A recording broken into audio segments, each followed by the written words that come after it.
Good evening, everyone. Evening, Miss.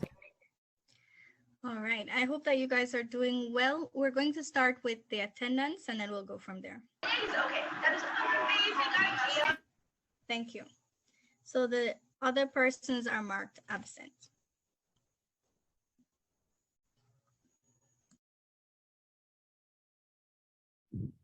Miss, I think you mentioned my name.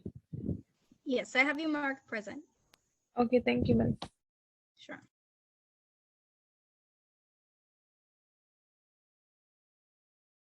We are going to begin by discussing the chapter 2 questions.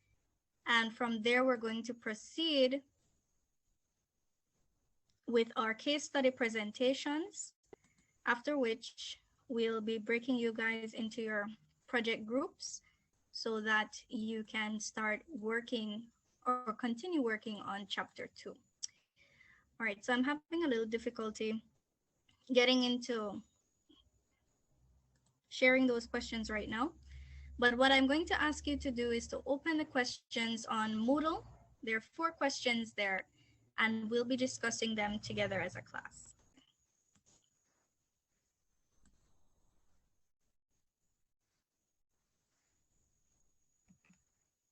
So based on your assignment, the reading assignment that you had, your forum that you just submitted, I'm still grading forums, by the way. In your opinion, or in your own words, what would you say are business processes and how are they related to information systems?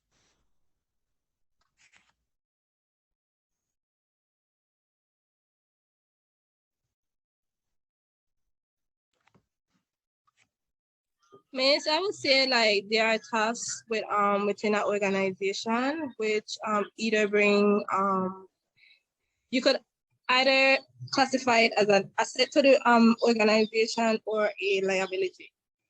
Very good. All right, who would like to add to what she just shared? It What helps with the flow of organization, Miss, and with information of the organization.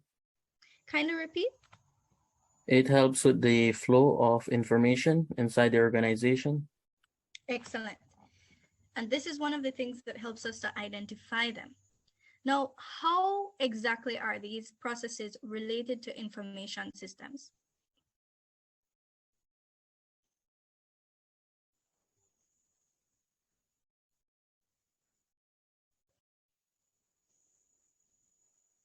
Are they related to information systems? What do you think?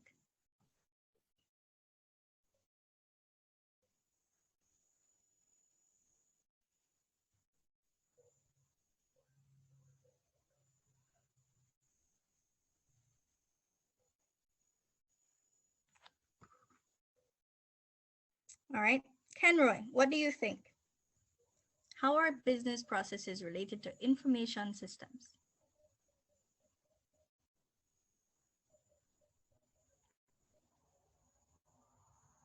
Miss, because people use technology to conduct their business and it makes it easier.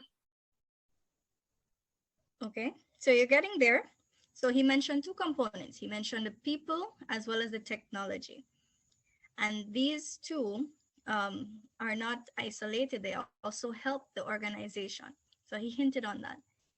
Business processes are what allows the information systems to function so that they can provide reports which will direct or guide all levels of management, whether you're an operational manager or senior level manager or even middle management.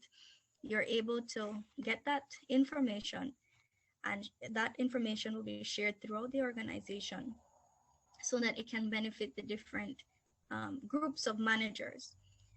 So it helps with decision making, Miss? Excellent. It absolutely does. And that's why we invest in them, because at the end of the day, managers want to know that they are able to make decisions that will add value to the organization. So they're looking at the 6 strategic business objectives. They're saying, will we survive? Do we have competitive advantage? And all of the elements in coins, that's what it looks at. So it helps with decision making. That's one of the main reasons why we invest in information systems. It also adds value in the sense that because you're making better decisions, you will save the organization time and money. And at the end of the day, those are two things that you definitely want to save on. Okay. Miss, Yes. Miss, you could say that two are they related because they produce like a specific output? Okay. Give me some more when you say output. Well, I mean like two are they all right, you put in inputs and then that get processed and then you provide the output afterwards from based on the input you put in. Yes, I see you've been reading. All right, and I believe that was covered in chapter 1, where it spoke about what you put in, it's processed, and that becomes output. So the raw data, that would be, for example, if I gave you a form to fill out right now, you would be putting in raw data. But when that data is processed, then it becomes information that I can use.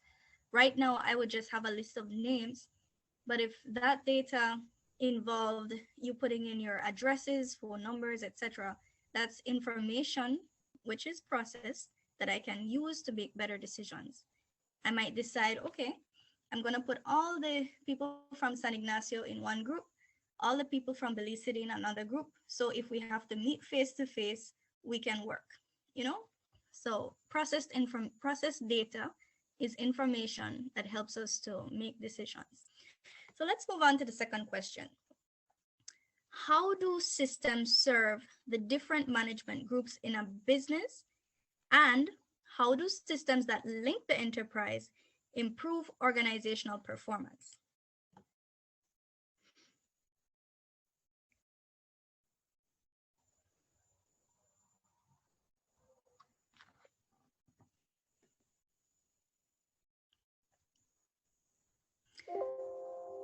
So we know what are the management groups, right? We have senior management, which would be all the way at the top. Those are our CEOs. Those are the persons that make the decisions that will allow the enterprise, the organization, the department to do well. That's the face of the company, so to speak. Then you have middle managers. These are most of our supervisors. And then further down, you have operational workers. These might be your front desk personnel, your cashiers, etc. So those are the three different groups. Now it's saying, how do systems serve those different management groups in a business? And how do systems that link the enterprise? Remember, there were 4 enterprise applications that we spoke about. Well, I told you to listen to the slides and get some more information about them, but I only listed them. There were 4 enterprise applications, and it was saying, how do they improve organizational performance? Now, after going over those slides and doing forum number 2, what would be your response to this question? It's, I would say how the system serves a different management. For example, if it's middle management or even the seniority, is the point that all the types of system, to me, they provide any type of business intelligence that could help these managers and even employees, they make better decisions, because that way they actually have the data from, if they're using graphs or charts or, you know, anything what they use in their system, they have all this information in which they can conclude for, you know, to make a plan for the future, to make changes to whatever that they need to. Very good. Anybody else?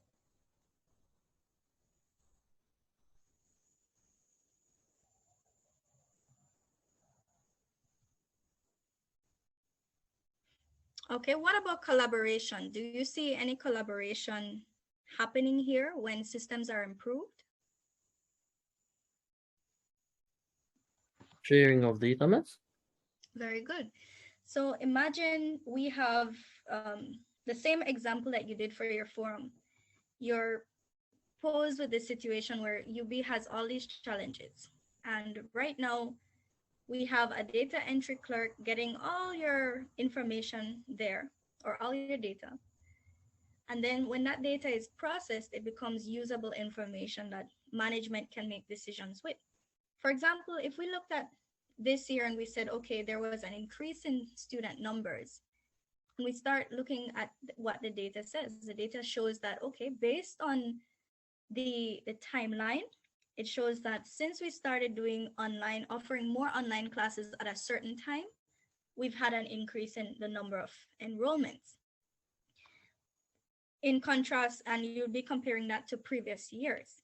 So from that data, the management might be able to make a decision and say to the board, this is what we've been observing. So it makes sense for us to have more offerings of online classes at these particular times, because these are the times that students are available. And this is the niche that we're working with. So it might be that this is the best time for students, or students just prefer classes at a particular time. Social media managers use these metrics as well. They determine what's the best time of day to post certain things. And again, these help businesses as you look at how businesses are social and how social business can affect your performance. So we take the knowledge, it's dispersed throughout the organization, and it helps every part of the management process, every level in the management process, as well as the different business processes. So sales, marketing, quality assurance, human resource, etc. All these different people, all these different departments are going to benefit from this data that is being dispersed throughout the organization, so they can serve you better. All right. Anybody else wanted to share their response to question 2?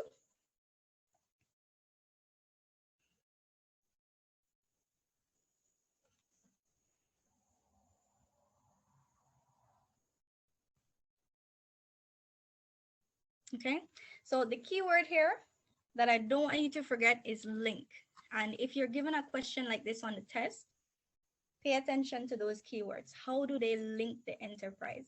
In the past, when we had sales working as one department, accounting working as a separate department, human resource working as a separate department, finance working as a separate department, if we didn't have systems in place to link all those different departments, which we call business processes, then we would have disjointed flows of data. It meant I would manually have to enter data every time it was shared to a different department, because the systems might not have been compatible. So in creating systems that are enterprise applications, it means it gets rid of having 4 different systems in one organization that are not compatible. Instead, we're having flows of data going through the same organization, and it allows us to make decisions quicker and save time. All right, question 3. Why are systems for collaboration and social business so important? And what technologies do they use?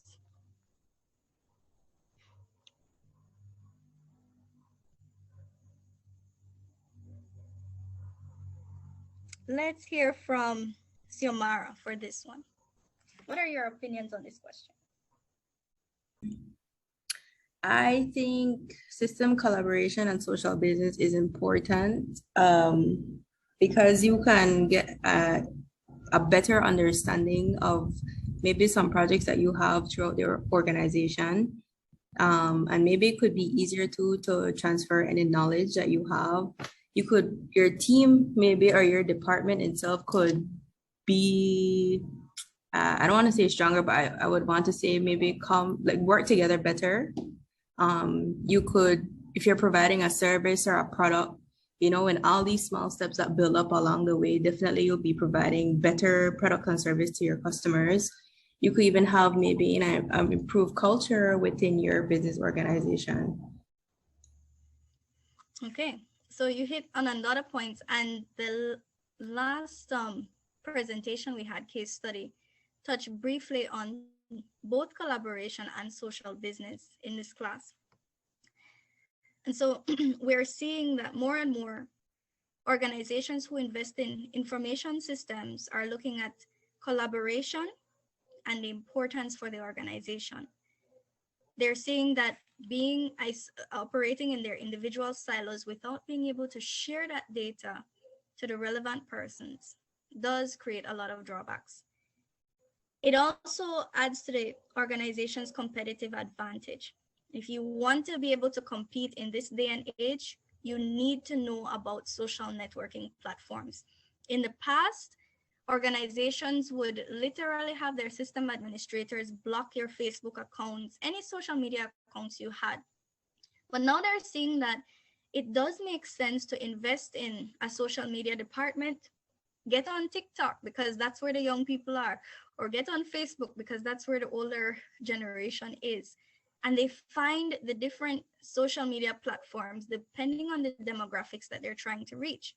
They share about their organization there, posting product reviews, etc. We see YouTubers even helping in this initiative.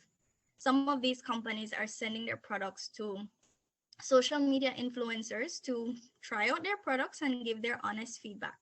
That promotes their business, and the social media influencers get something for free.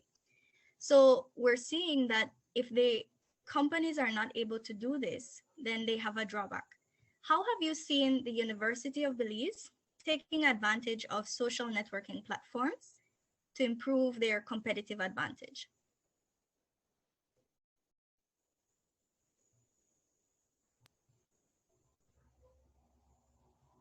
Miriam. Yes, Miss. How has UB been using social media to improve its competitive advantage? Well, I know that UB uses Facebook a lot to advertise like the events that will happen for students. Any of you follow their social media page to find out what's happening at the university? Well, I do, that's why. Okay. Do you also follow the email messages that come from the marketing department? Yes. Yes, Miss, I do get a chance to open and view it. Which do you prefer, the Facebook messages or the emails? The Facebook. So let me find out from the class. What about you guys? We heard Miriam's perspective. Do you prefer the emails or, excuse me, or the Facebook posts? Miss, I prefer email. Okay. It's email because then we know how they send me message every time per Facebook. No man I got time for that. Sorry for saying like that. All right. So we have Because we work, but I prefer emails because I could always check my emails the time. And on my computer, so it's better when they send information to the email. All right. I would believe. I would prefer depend on Facebook. I'm sorry. Go ahead. Somebody was saying something just now? Well, I was saying, Miss, depending on the type of information, Miss.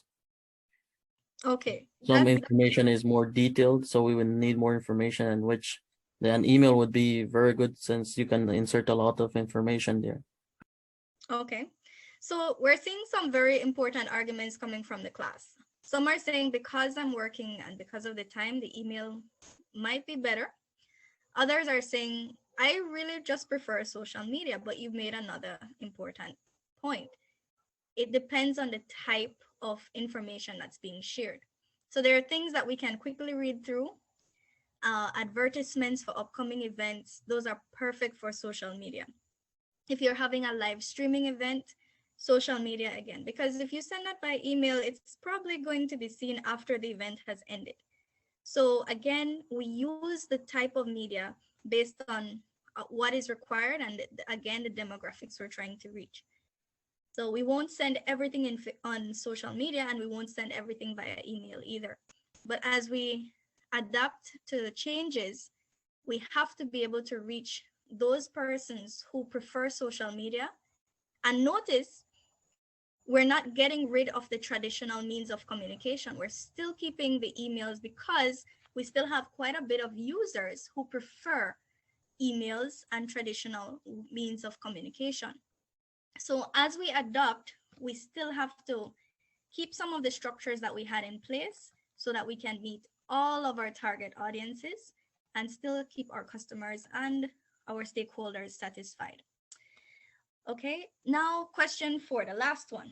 What is the role of information systems function in a business? Let me give this question to one of our young men. I haven't heard from Anthony as yet.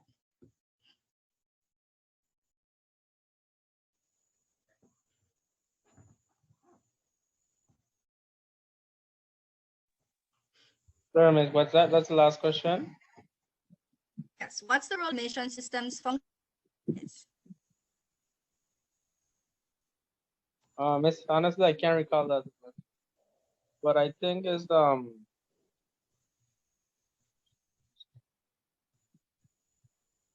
just basically how if it either improves the performance, the efficiency and the reliability when it comes to performing certain tasks within the departments of an organization, and how the information flows within the organization from the top management all the way to the bottom. That's what I think. Okay. And this is also looking at the technical aspect of information systems, the IT aspect. Many times in our businesses and most of our departments, we have an IT unit. And that unit is responsible for taking care of any technical issues we have. If a computer malfunctions or we need a document printed and we're having issues, they usually assist us.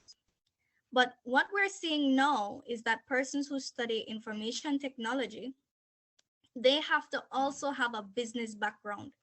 There's been a big marriage between technology and business.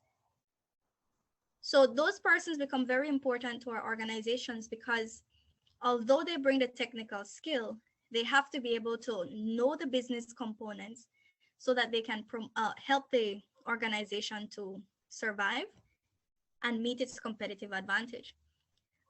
You will even see business professionals being told that they need to have even a very basic IT background, whether it's learning to use applications from Microsoft Suite or fixing a paper jam in your printer. They tell you that these technical skills will help you. As a matter of fact, more persons, business persons, are encouraged to learn programming and some of the technical aspects of computing, which is why you're doing this course, because it's a marriage between IT and business. And for you to be able to have a competitive advantage in the future and to be able to market yourself well, you need to have some of these skills, because what is happening is that we're being introduced to newer technologies and you need to be able to adapt to the changing times.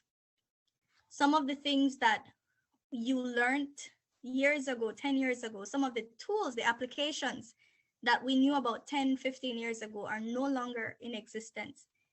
And you keep having to upgrade yourself and upskill and learn these new technologies so that you have a competitive advantage. Information systems function in the business looks at the IT component. And you'll have, for example, a chief information officer who is responsible for giving procedures on how information is shared so that the wrong person doesn't have access to sensitive information. For example, in your records department, you might have people scanning students' records right here at UB, but we can't give that job to just anybody. Your records are sensitive. What if somebody who doesn't like you has access to your records and just decides to share it with whoever they feel like? That's a breach of policy, right? So we would have persons who are responsible for putting in these policies so that if there's a breach, if there's a violation in any way, they are held responsible. People are held responsible.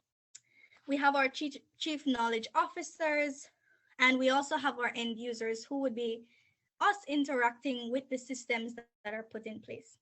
So as we look at our evolving organization, we look at not just the organization and the people, but also the technologies and the people that needs to manage these technologies so that we can compete as an organization. All right. So now I have another activity on the screen, and I'm going to see how we can do this one. On the screen, I have some calendars, and this is a team building activity before we go into our case studies. You are going to be organizing these calendars in order of time. And I'd like you to tell me where to move the different colors of calendars and what particular order. Okay, so I'm just going to listen to you guys for this one.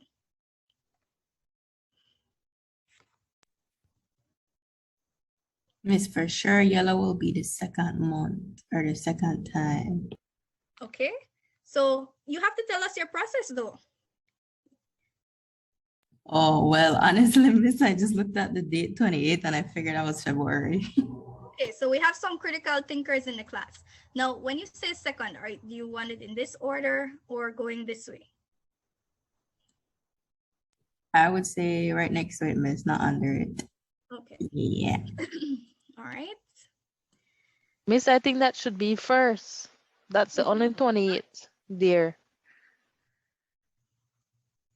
Okay, so I'm hearing two different things. One person say keep it second, another person say put it first. Let me hear some votes. All those in Second, favor? Miss. Second? Second, Miss. Okay, sound like the seconds have it. Okay. We still have to move them around though because this calendar is still not in order.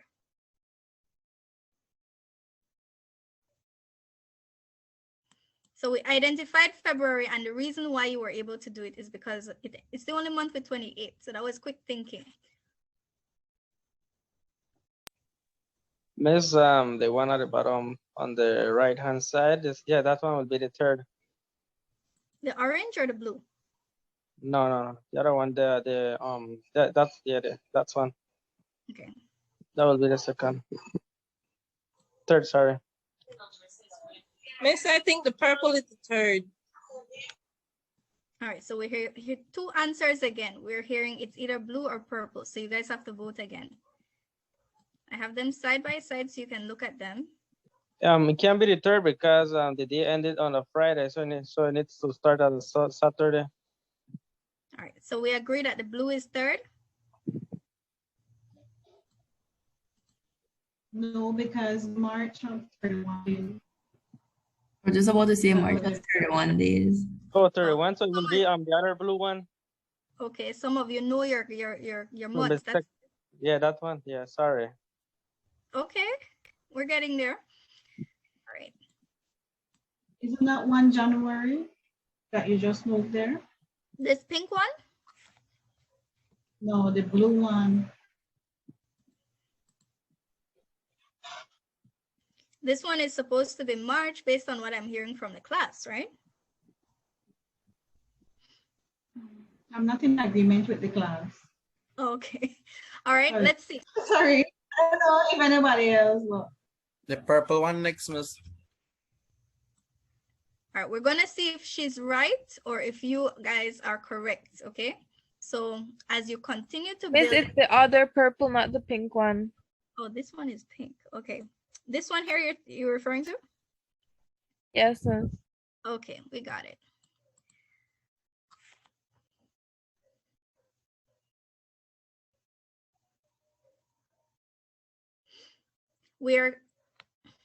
So far we have 3 that we've placed. We still don't know if this one is correct, and we have the rest of them to figure out. Miss, Miss, the green one. because Miss, the green one, that the darker green, well, the mint green, that would be the 5th one. The one at the bottom. This one. No, No, Miss, the Miss, other one. the next one. Oh, this one. Yes. Ma'am. Okay. Miss, the approach way the class they go, the like 2 different approach. Yes, we're hearing 2 different approaches, and you said this is what happens when we're working in teams, right? If they go off for the days, like what they said, the February and the March would have started on Saturday, but then the February start was Saturday as well. So The two different approach. And then January start Wednesday. But are we sure that this is January? That the ending. If January ends the 31st on a Friday, February has to start on a Saturday. Then the same thing with March. Exactly. I think March My not after the day. I think March that totally off. All right, so you're saying January have 30 days now. the blue one is the one we don't agree with, right? Yes, ma'am. January have 31 days, and that blue one would be the first one for January.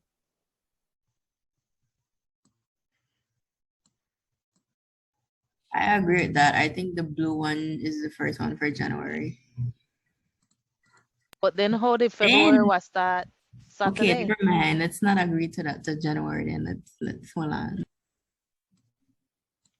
But the pink one at the bottom starts at Friday.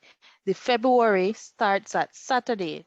The one we at the bottom beside the bright pink. The other one. We It's Which the one? red one that's have to be first. The red one. Yeah. Reason being because then if we go off at the days, the one at the bottom starts on a Friday that has 31 days. That's January. February now start on a Saturday, the 1st. Mm-hmm. We're going off the days. Which is fine. So then we have to make sure that December the 31st is on a Tuesday. So 30 days have Yes. September, April, June, and November, right? That's right.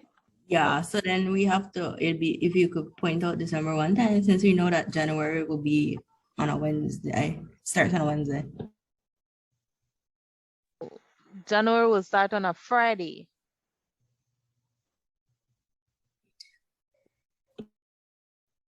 It's correct. How we going? Because red is on January, February is the yellow one, right? Which is correct, which is Friday. January ends in 31st. February starts on the 1st, which is in Saturday. Does anyone agrees with me? I agree. Okay. Makes sense, but then we still have to plot it out, because like I'm saying, if we're saying red is January, which begins on a Wednesday, that means December 31st has to end on the Tuesday. Right. That's what I'm saying. So then But I'm not December saying is the Tuesday. Yeah, so I am what? That would be December is Oh yes, see, December could be the dark green. Oh no, but on a Thursday, not on a Tuesday. January, The February. January that was there before was the correct one. Okay, so we're gonna take a little break from this and jump right into the case studies. And when we come back, I'll be sharing with you, well, I'm gonna let you try again, okay? Wait, miss, make a screenshot it, miss. I want to do this. Okay.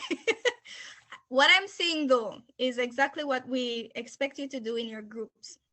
You're to brainstorm, discuss, critically think, break up the problem and try to find out what is the problem asking. You come up with your own questions.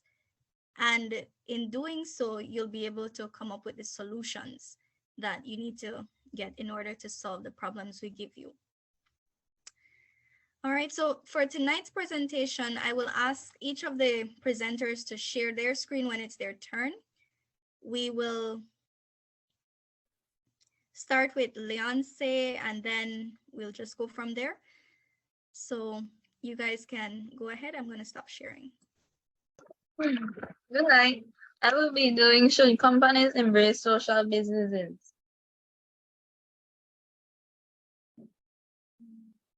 The table of content we will be doing identifying the management, organization, and technological factor affecting adoption of internal corporate social networks. Then we'll be doing compare the experience implementing internal social networks of the organization described in this case. What were some successful and what role did the management play in this process? Then finally, should all companies implement internal enterprise social networks? Why or why not? Factors of affecting adoption of internal corporation social networks. Management factor. When considering the management factor, the following reasons are responsible for affecting the adoption of internal corporate social networks. The need to motivate employees to use a new system. Employees who perform in a traditional way should be encouraged to adopt the new system. Lack of motivation for employees to use the social network. Very few employees trust the social network. In other words, the employees think that the system is insignificant to their job. The assumption is that social network decreases employee work efficiency. The organization assumes that there will be a lack of development and growth.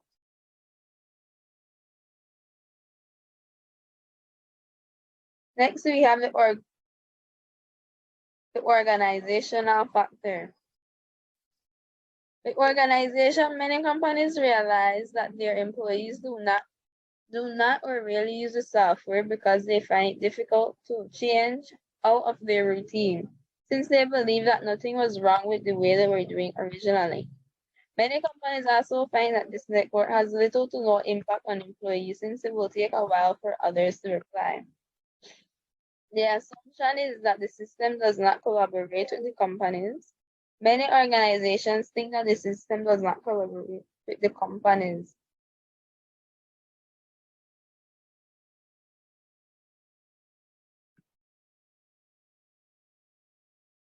Then we have a technological factor.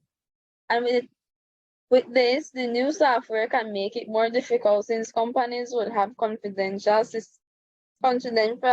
information that needs to be directly contacted. So it would be harder to adapt, since if the employees are already going to meet up and discuss the information, they should just discuss everything at the same time, which will affect the adoption drastically. There is also the need to update and have easy accessibility, meaning it would also have to be up to date and easy to use while being relevant to the company.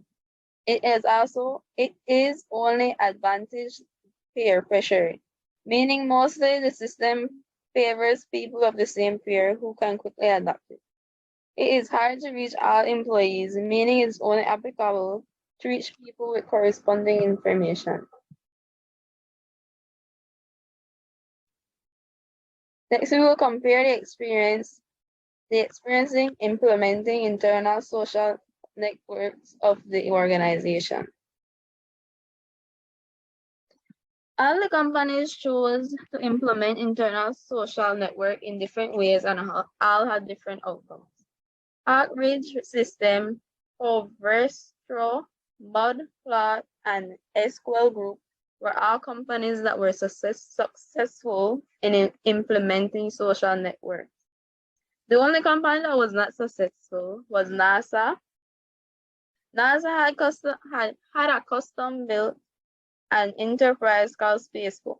From the get-go, people didn't understand how the Facebook social tools would help people do their job. Also, 1/4 of the enterprise it surveyed focused more on making sure the implementation of the technology was successful rather than making sure people understand how to use Facebook.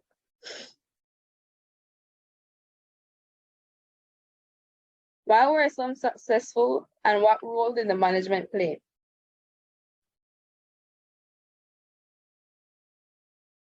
Harvard System adopted a cloud-based social tool for its 200 employees. Glip featured real-time messaging, group chat, voice conferencing, shared calendars, task management, and shared filing. With Glip, Hazard went from 200 to 30 emails a day. While with Overstro, they made this social collaboration successful by making sure the tools were accessible and showed how the tools were useful for the employees, which made the employees use it more. Both Mudcloud and SQL Group gave their employees an opportunity to give input about how to make the company better. What role did the management play in this process? The role the management played in this process was the management identified issues that kept occurring. After identifying issues, they would implement an internal social tool that would help fix issue from persisting. Management identify major issues and fixing it. It would increase the productivity and efficiency of all employees and help save the company's cost of operation. Finally, should all companies implement internal enterprise social networks? Yes, I think that all companies should implement internal enterprise social networks because then companies can make faster decisions, develop more innovative ideas, and become more engaged in their work and company. With this, employees will be able to give their input and own ideas while being able to connect the management and other employees at different locations. It will also be easier for larger companies to have this since they will be able to communicate and contact other locations for updates or any questions that they would have.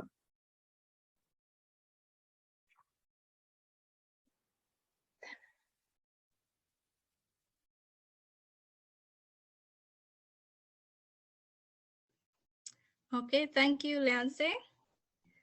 So this takes us right back to the discussion questions about how social business are transforming our organizations today and how they're helping us as we use the different information systems. This case study is one of those that you can definitely refer to when you're studying for your tests, just to remind you of some case studies of organizations who tried out social business and how they benefited from it. Okay, very good job, Leonce. So because of time, I'm going to save my questions for you until after the second presenter has gone. All right, Santiago? So you're hearing me loud and clear, Mom? Yes. All right.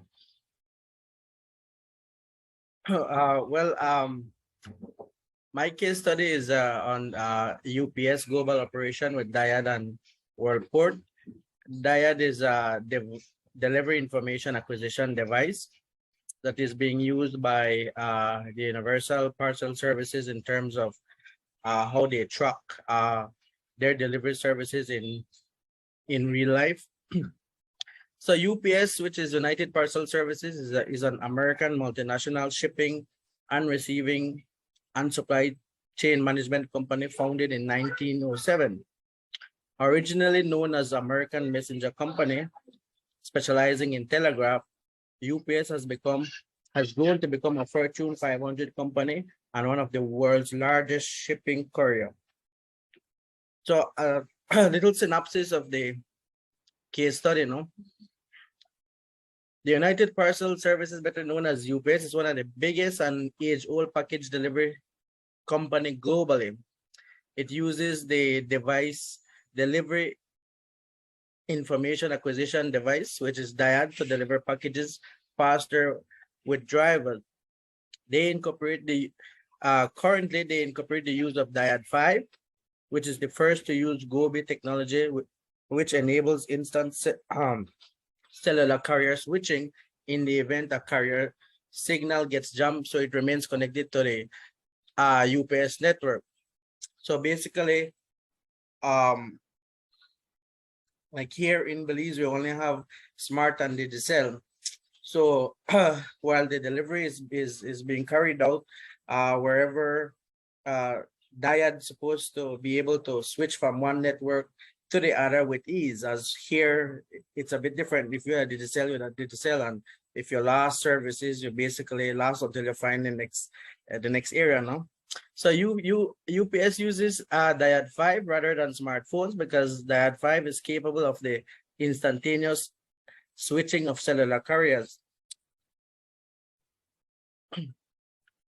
So question 1 asks, how does Dyad help drivers deliver packages? It makes delivery faster.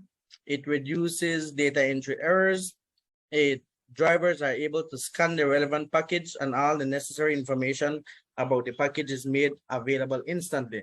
So pretty much Dyad is like something like a handheld device.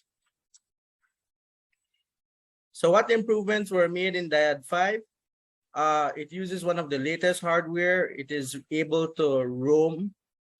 It is able to display color-coded messages. It has a camera for better imaging. So how many times are packages handled by humans once they reach world port? Why is this important? So world port is basically where it's like the headquarters, not for UPS. And interestingly, the packages are touched by human just twice when it is pulled off the plane and at the end of an average 13 minutes journey through the conveyors. So it's probably it's like pretty much like a train network, no? It goes on some conveyors when the packages are taken off from the plane, and then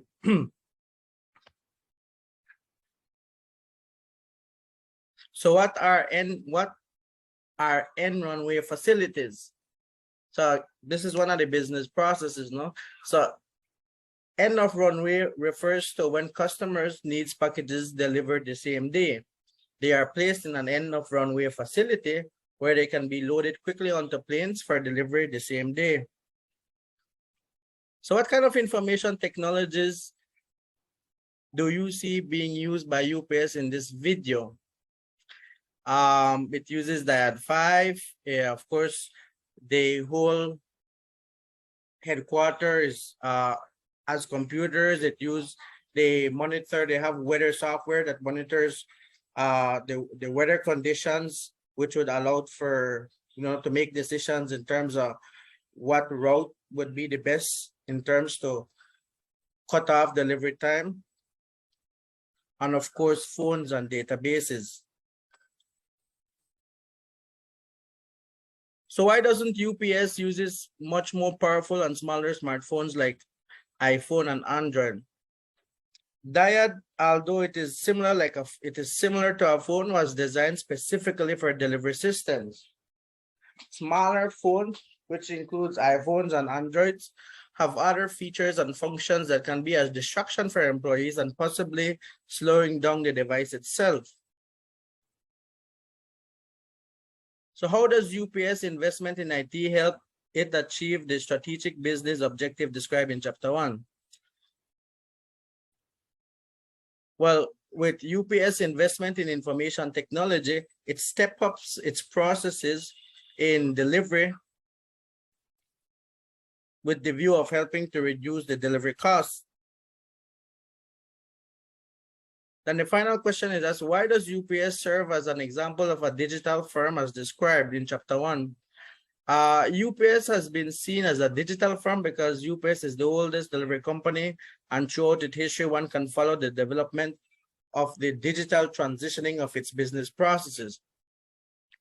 We can clearly see from every step of a firm to become more and more digital. UPS business relationship with customers, suppliers, and employees are digitally enabled and controlled. So basically, when shipment leaves from the headquarters to whatever destination, it is easily being tracked by the customer itself, by the supplier of the whatever package is being delivered, and also the employees are able to monitor the package that it is being moved from one destination to another in real life. So currently, Belize has a couple package delivery services such as BPMS, Easy, Enterprise, and Speedit. However, the business process remains manual. Package delivery and real-time tracking isn't available as yet in Belize. Interestingly, though, UPS delivers to Belize, but only as far as Belize City. So one has to travel to Belize to retrieve your package from their office. Thank you. All right, thank you both. Okay, so I'm just gonna go back to the first presenter, Ms. Leonce. What are 2 to 3 points that you want the class to take away from your presentation? Please repeat them, Miss. Ding Rocco. Okay. What were 2 significant points that you want the class to remain with now that you've presented?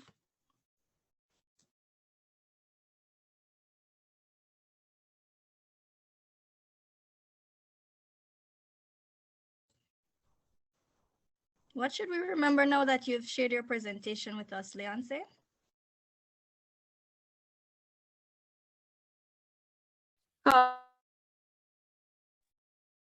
How important implementing internal enterprise social networks can be to your business.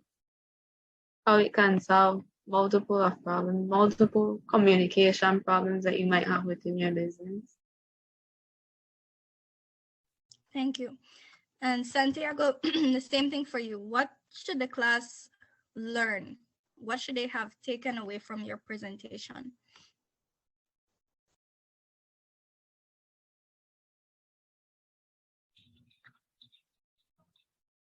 Miss, you could repeat the question again?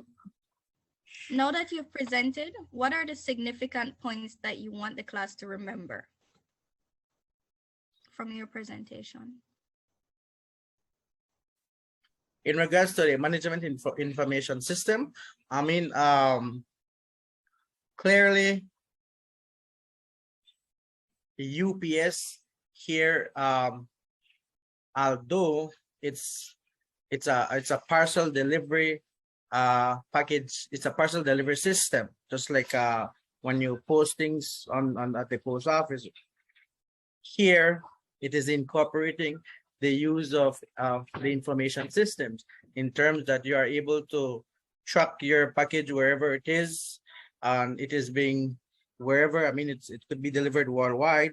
So that's the beauty about incorporating information systems within the business operation at UPS.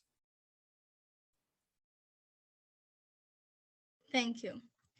Sure. From both presentations, class, were you able to see how collaboration was encouraged throughout the organization? Each business process that was mentioned was able to benefit from the systems put in place. Santiago gave us an example with UPS.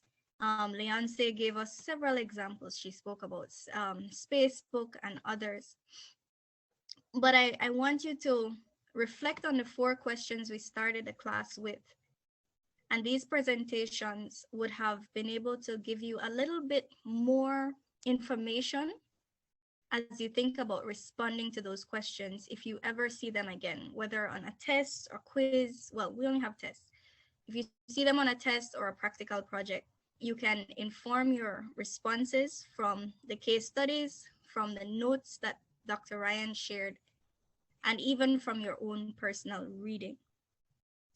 All right, I think we had some very good presentations, and I would like, before we end the session tonight, to just split you into your groups briefly. The objective is to ensure that everybody has each other's contact there. Some new persons who join the group, join the class, that's 1. 2, when we meet on our session on Wednesday, you will be using a portion of the time to continue working on your practical project 2.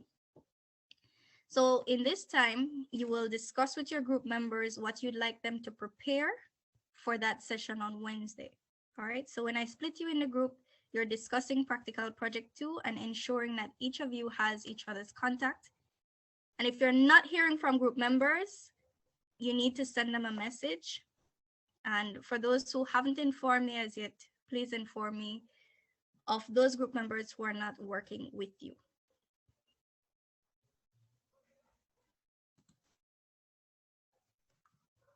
Miss will be coming back after the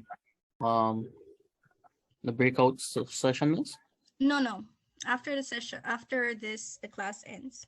Miss, can I check my answer for the GMS? I don't want to just give you the answer. So let's do it on Wednesday, okay? All right, Miss, all right. Okay. All righty.